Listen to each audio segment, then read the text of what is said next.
ಬೆಳಗಾವಿಯಲ್ಲಿ ಮಿತಿಮೀರಿದೆ ಮರಾಠಿಗರ ಪುಂಡಾಟ. ಮಹಾರಾಷ್ಟ್ರದಲ್ಲಿ ಶಿವಸೇನೆಯಿಂದ ರಾಜ್ಯ ಬಸ್ಗಳನ್ನು ಟಾರ್ಗೆಟ್ ಮಾಡಲಾಗ್ತಾ ಇದೆ. ಬೆಳಗಾವಿಗೆ ಭೇಟಿ ನೀಡಿದ್ದಾರೆ ಸಾರಿಗೆ ಸಚಿವ ರಾಮಲಿಂಗಾರೆಡ್ಡಿ. ಪರಿಸ್ಥಿತಿಯನ್ನು ಆಲಿಸಿದ್ದಾರೆ. ಮರಾಠಿಗರ ಪುಂಡಾಟ, ಕೆಲ ಪುಡಾರಿಗಳ ಪುಂಡಾಟ ಮುಂದುವರೆದಿದೆ. ಮಹಾರಾಷ್ಟ್ರದಲ್ಲಿ ನಮ್ಮ KSRTC ಮತ್ತು ಅಲ್ಲಿ NW-KSRTC ಬಸ್ಗಳನ್ನು ಟಾರ್ಗೆಟ್ ಮಾಡಿಕೊಂಡು ದಾಳಿ ಮಾಡ್ತಾ ಇದ್ದಾರೆ. ಬೋರ್ಡ್ ಒಡೆದು ಹಾಕ್ತಾ ಇದ್ದಾರೆ.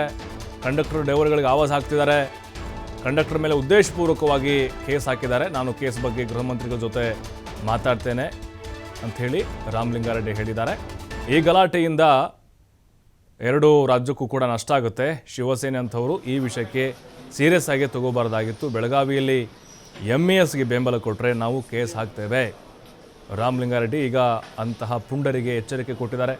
BIMS ಆಸ್ಪತ್ರೆಗೆ ಭೇಟಿ ಕೊಟ್ಟು ಅಲ್ಲಿ ಮಹದೇವಪ್ಪ ಏನಿದ್ದಾರೆ ಗಾಯಗೊಂಡಂತಹ ನಿರ್ವಾಹಕ ಅವರ ಆರೋಗ್ಯವನ್ನು ವಿಚಾರಿಸಿದರು. ಅವ್ರಿಗೆ ಸಾಂತ್ವನ ಹೇಳಿದರು. ಘಟನೆ ಹೇಗಾಯಿತು ಅನ್ನೋದ್ರ ಬಗ್ಗೆ ಮಾಹಿತಿಯನ್ನು ಪಡೆದುಕೊಂಡರು. ಶಾಸಕ ಆಸಿಫ್ ಸೇಠ್ ಕೂಡ ರಾಮಲಿಂಗಾರೆಡ್ಡಿ ಅವ್ರಿಗೆ ಸಾಥನ್ನು ಕೊಟ್ಟಿದ್ದಾರೆ.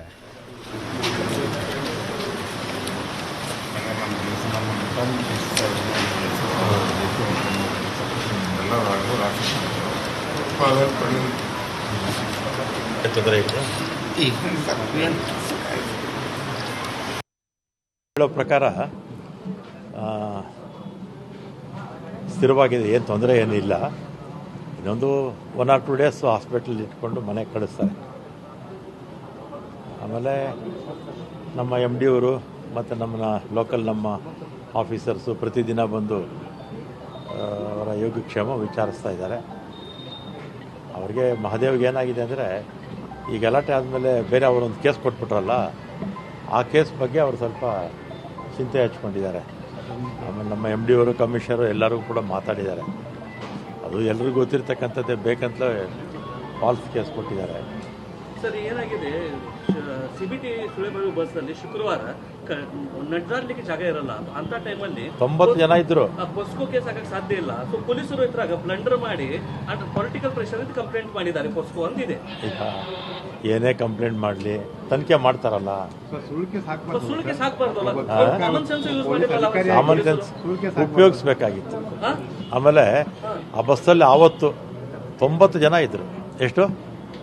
90 ಜನ ಇದ್ರು. ಏನೋ ಕಡಿಮೆ ಜನ ಇದ್ದಿದ್ರೆ ಏನೋ. ಆಮೇಲೆ ಇನ್ನೊಂದು 1,72,000 ಟ್ರಿಪ್ಸು ಪ್ರತಿದಿನ ಇರುತ್ತೆ. ಎಷ್ಟು? ನಮ್ಮ ಕರ್ನಾಟಕ ರಾಜ್ಯದಲ್ಲಿ 1,72,000 ಟ್ರಿಪ್ಸ್ ಇರುತ್ತೆ. ಸುಮಾರು 65 ವರ್ಷದಿಂದ ನಮ್ಮ ರೋಡ್ ಟ್ರಾನ್ಸ್ಪೋರ್ಟ್ ಕಾರ್ಪೊರೇಷನ್ ಇದೆ. ಯಾವ ವರ್ಷದಲ್ಲಾಗಲಿ ಅಥವಾ ಯಾವುದೇ ಟ್ರಿಪ್ಪಲ್ಲಾಗಲೂ ಕೂಡ ಈ ರೀತಿಯ ಒಂದು ಕಂಪ್ಲೇಂಟು ನಮ್ಮ ಇಲಾಖೆಯ ನೌಕರರ ಮೇಲೆ ಬಂದಿಲ್ಲ. ಇದುವರೆಗೂ 65 ವರ್ಷದಲ್ಲಿ ಬಂದಿಲ್ಲ. ಇದು ಉದ್ದೇಶಪೂರ್ವಕವಾಗಿ ಆ ರೀತಿ ಕೊಟ್ಟಿದ್ದಾರೆ.